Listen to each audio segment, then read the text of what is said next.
Hey, this is Professor Game, where we interview successful practitioners of games, gamification, and game thinking who bring us the best of their experiences to get ideas, insights, and inspiration that help us in the process of getting our students to learn what we teach. And I am Rob Alvarez. I'm the founder of Professor Game and professor of gamification and games-based solutions at IE Business School, EFMD, EBS University, and many other places around the world.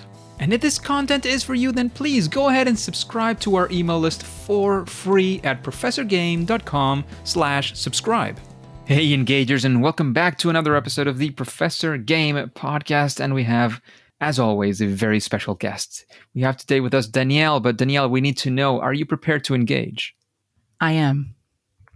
Let's do this. We have Danielle Meadows-Stinnett. Is that a good way to say it? Yes, Meadows-Stinnett. Amazing. So she is the owner of Octane Design Studios, a 13-year-old branding and identity firm based in the heart of Bluegrass. She's a creative, recently certified prompt engineer, podcaster, strategist, wife, and mama of 3. She's also a lover of Italian cuisine, chai, cosplay, comics, and retro gaming. Another reason to be here, definitely. And as a third-generation entrepreneur, she is an advocate for non-traditional education, leading online meetups and workshops of DIY marketing. And her latest education platform, Q1 Essentials, is a gamified digital market cohort to help beginners enhance their digital marketing skills before the first business quarter of the new year. She has a lot of stuff that she's done. You know, you can look at the bio definitely on professorgame.com. You look for Danielle, you'll definitely run into this episode and you can see all of the stuff that Danielle is into. But of course, Danielle, is there anything that you think is, particularly important to make sure that we point out before we go all in? No, I think you nailed it practically all. I'm just super excited to be here and play. Amazing. Let's do this. So, Danielle, if we were in your shoes, if we were to be you for a day, a week, I don't know, whatever you want to go for, what would that look like? What would that feel like? We want to be, sort of there and understand you as much as we can. Sure. A good reflection may be a reference to a video game. Think about Wreck-It Ralph. That's a great way to kind of nostalgically think about what I do every single day. I'm picking up rubble. I am moving it from one pile to another and exploring new worlds, as Wreck-It Ralph would say. It's really kind of not as really a complex situation as it might be. Every day I wear a different hat, right? I play a different character every day. I feel like, as a mom, as a podcaster, as a person who teaches. Also from a business standpoint, in being a CEO of a company across 5 countries, it's really interesting to have that multicultural aspect. And I wake up to it every single day, ready to play. That sounds very exciting. And talking about being ready to play, we always like to start sort of strong with this question. And it has to do with failure or first attempt in learning, your favorite fail moment. Of course, obviously, the better, the closer to games, gaming, retro gaming, especially if it has to do with a gamified platform that you have or how you did that. We want to be there with you because we want to take away some of the lessons. We want to take that experience that you've had with it and see what we can take away and perhaps use in our daily lives.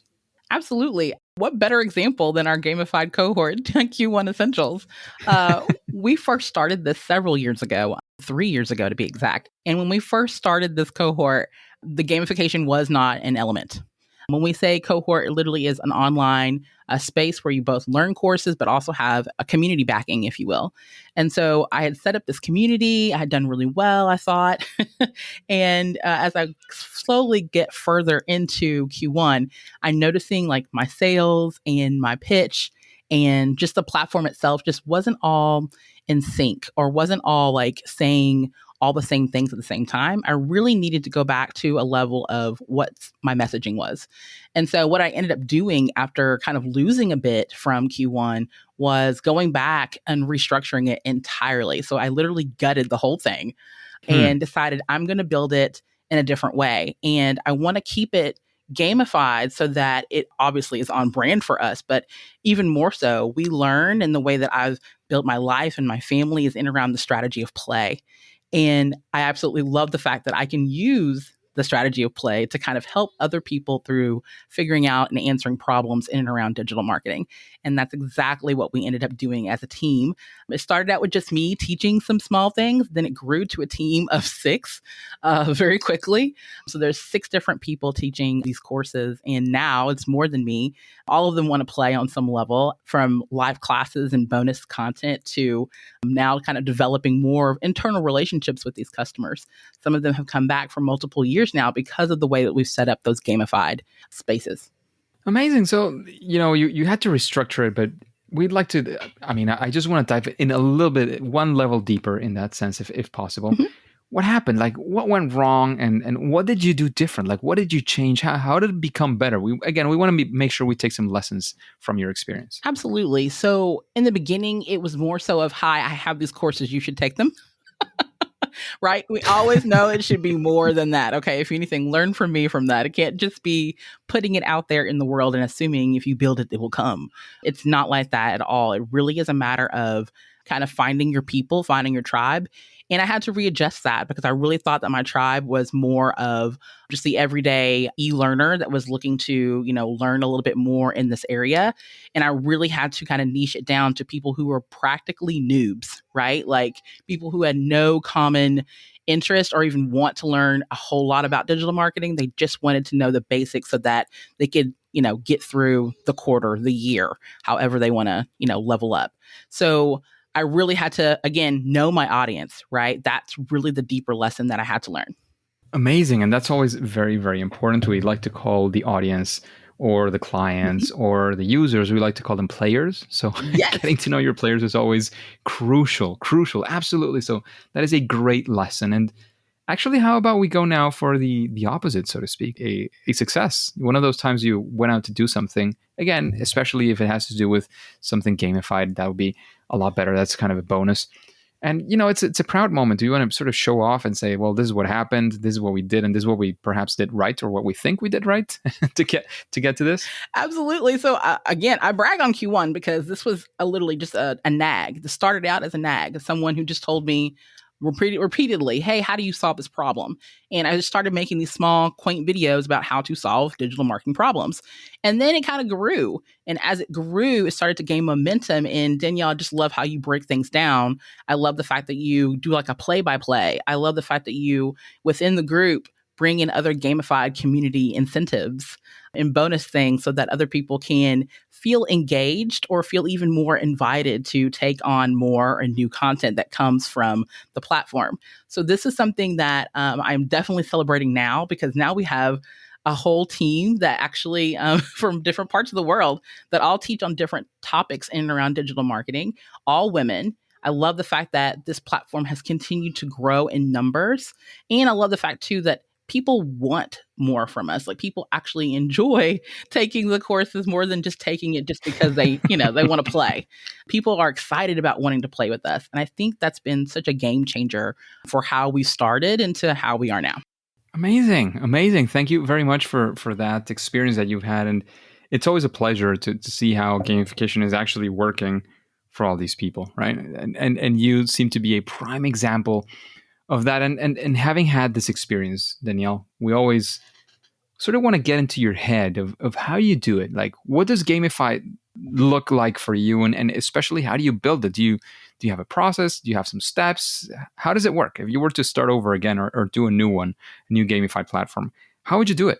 This is a great question. Some of the things that have helped me, obviously, is scope. How far deep do we want to go down the rabbit hole, right? At what point do we let the user just play? And at what point do we become their guide, right? We talk about being a guide in the user journey and the client journey and the player journey. How much of that is initiated by us and how much is initiated by themselves? Those were some of the bigger questions that we had to ask ourselves in the process. What I've gotten better at refining is really kind of understanding where people get stuck and how we can better help them get unstuck. And that came from several different levels of beta, of surveys, of just getting people better acquainted with who we are and how we can help them. So those are the several different stages that we had to go through to kind of get to this type of end result. But what I always kind of come back to always, and I think that's the heart of any type of level of gamification, is the why, right? Why? Why is it so important? Why is it so important that these particular groups of people come to us? And that kind of helps me better scope and also helps me better further my messaging, right? Our reasons as to why we do the things that we do. Sounds amazing. Thank you for sharing, that thought process that you have, Danielle. That's absolutely amazing. Thank you so much. Mhm. And now that we've discussed your process, I'm sure you've run into many of these in different ways or manners.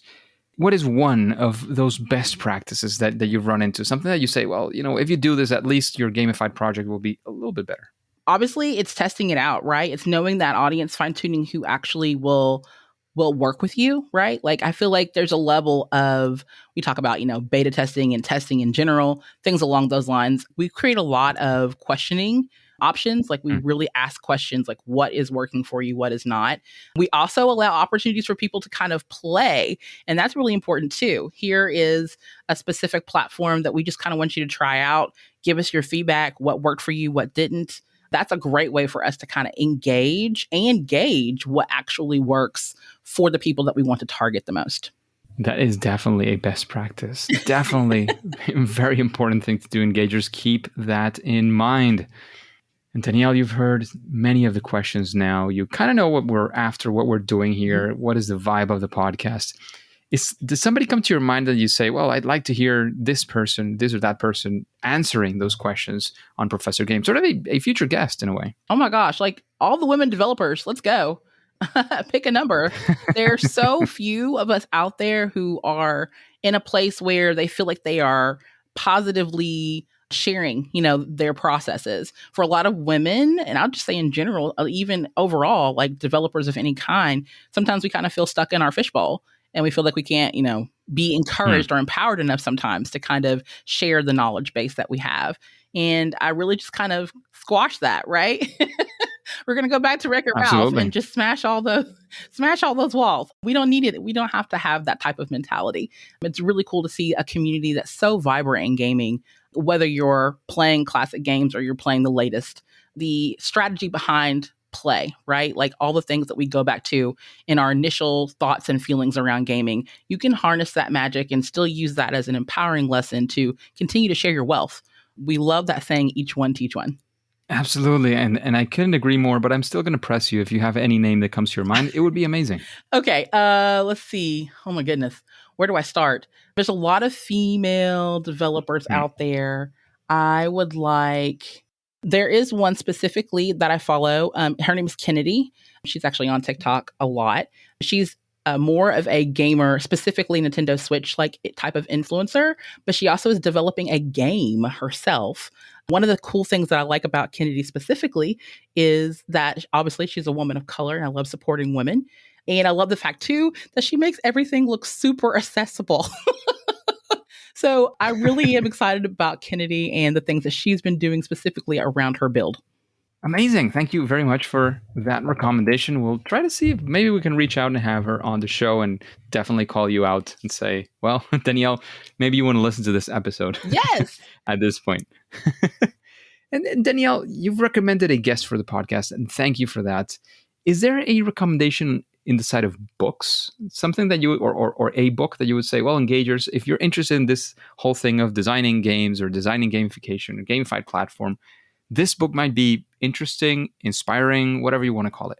Sure. There's a couple of different books. The main one that actually has been really inspiring to me, and it's not technically gamified, but it's such a good thought thinker, is 10X by Ben Hardy. He just recently came out with a book, and it's amazing the way that he breaks down thought processes and thinking ahead, but he also thinks about like presence, your presence currently in the moment. That has really been an absolute game changer for me in how I want to apply gamification currently in the current structure of my business and the current structure of our educational platforms, and the way that we want to take it to the next level when we get to that point, right? The scalability. That's really been an eye-opener book for me, and I really love that. I highly recommend. Amazing. Great recommendation. I've heard a lot about Benjamin Hardy, but I have to confess I still haven't read any of his books. Oh man, So 10x is maybe better it than comes to my list 2x. now. That's it. That's the phrase. That's the book. It's amazing. It blows my mind that he continues to, and he's been at this for a long time. So this particular book is Yeah. one of several published works that he's done, but the thought process behind this book has really helped level me up personally as a professional. And talking about leveling you up, Danielle, what would you say is your superpower? That thing that you do better than most other people? I think it is scalability. I think that's been kind of my ability to take a small idea of something and immediately be able to scale it to maybe some t-shirts and a flyer, to being able to take an idea or concept about a game and completely brand it out with a full trailer and a YouTube channel and all the things. I love the fact that I can take something very small and turn it into either a community that can help support it. So that's really what I feel is my superpower. And it sounds like a very useful one for sure in this business. Yes, right? Especially anywhere in the game industry. Someone has an idea, they want to take it up to 10 very quickly. But I will say too, it's a cool way to also scope and see what's going to work and what's not going to work. Like, I feel like I'm some level of AI where I'm able to kind of, put things through a generator and figure out, yes, this works, this doesn't work, this, don't do this, go this direction, before AI was cool, Sounds very cool. So yeah, there you go. There you go. And Danielle, we know you're into retro games, so this might be a little bit of a difficult question. What would you say is your favorite game? Ooh. Okay, well, I have a saying that life is more like Tetris and less like Mario. So I'm going to say that probably Tetris is my favorite game because it really is such a reflection of my life, putting the right blocks and the right pieces in place so that you can level up to the next place. Amazing. Amazing. So, Danielle, it seems we do have some extra time before we end the interview. So I'm going to bring up one of the random questions from the audience. All right. All right. And of course, I did vet these before the interview to make sure that they make sense for you in particular. So let's see. Okay, here it comes. What do you tell someone who says, we are doing serious things here, no time for fun and games? Ooh, I would say the best way to learn is to play. That's really what my motto has been, especially with me being a mom with kids that's completely gamified at home. We're the family that plays the board games. And for many of those board games, we've had a lot of serious conversations that's helped kind of bud some different thought processes and maybe even some new life directions just by playing a game. Well, let's think about. Yeah, I love your answer. I mean, don't get me wrong. I'm just trying to, because I've been in this situation more than once, and sometimes to a certain level of success. Other times it's been a first attempt at learning for sure. So you're sitting in front of this very serious, CEO, COO, chief learning officer, who says this kind of thing. And when you say the children part, I completely agree. But they say, yeah, well, but here we don't have children. We have these workers, and they need to fall in line or be disciplined, or you insert the thing that they're trying to say in that phrase. How would you sort of come back to something like that? Sure. I've actually recently been in a conversation with someone who says, hey, I really like what you do, but I'm not really down with the gaming. How does that help? How does that work? And I have to kind of go back again to that kind of example. Think of us as that automatic AI. Like we're really processing tons of thoughts, information in a short amount of time and turning it around in a way that is formatable to you. So I think in a lot of ways, we can think ahead. We can process ideas in a way that's a little bit different than the conformity of maybe some corporate settings, and allow a lot of people to kind of access us in a way that provides the information that they want, but not necessarily always in a formal context. So I like the flexibility. I love working with people from all different backgrounds and scopes of life. And I think that also allows us a way to shine because we are not always fitting that mold. Absolutely. I love it. I love it. Thank you very much for jumping in on a random question like you have today. Is there anything you want to say, before the end? I know we ask many questions, but there's always something else that our guests want to say. What will be that thing or things that you would want to say before we end the interview? Sure. I love the fact that this has been such a cool platform for talking about gamification. Rob, I love all the episodes prior to this one. I've been listening, so it's been really cool to be able to have the opportunity to actually be on the show and not just listen. So thank you for that opportunity. And then also too, like Q1 Essentials is happening right now, November through January. Check it out at q1essentials.com. Absolutely, absolutely. And that was the other thing I was going to ask from you. Is there anywhere you want to lead us besides from that link you just mentioned?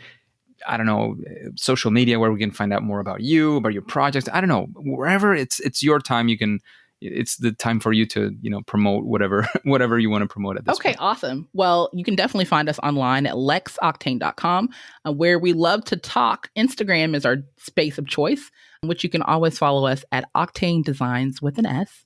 And of course, our podcast, all about women in tech, women creatives, can be found at mtgthepodcast.com. Not MTG for Magic the Gathering, although that was a very clever play on words that I personally love. When I saw it, the first thing that came to mind was Magic the Gathering, for sure. I love it too. It's like a little play on words, but definitely for more than graphics. You can check us out there as well. But yes, LexOctane.com is the main place if you're interested in hiring. And of course, Q1 Essentials, our digital marketing cohort that starts November 1st, is available at Q1Essentials.com. Amazing, amazing. Thank you again for all the experience that you have shared, all the knowledge, all the things that you've done, that you've failed, that you've recovered from, the successes that you've had on the podcast. However, Danielle and Engagers, as you know, at this point, after having all of these amazing experiences from Danielle, at least for now and for today, it is time to say that it's game over. Hey, Engagers, thank you for listening to the Professor Game podcast, and I hope you enjoyed this one with Danielle. Do you have questions that you would like to ask to future guests? If you do, please go to professorgame.com/question and ask your question. If it is selected, it'll come up in a future episode and you will get your answer live with a guest who doesn't even know the question is actually coming. And of course, remember, before going on to your next mission, if you haven't done so already, please do subscribe or follow, whatever that looks like, remembering that it is for free on your favorite podcast app, and listen to the next episode of Professor Game. See you there.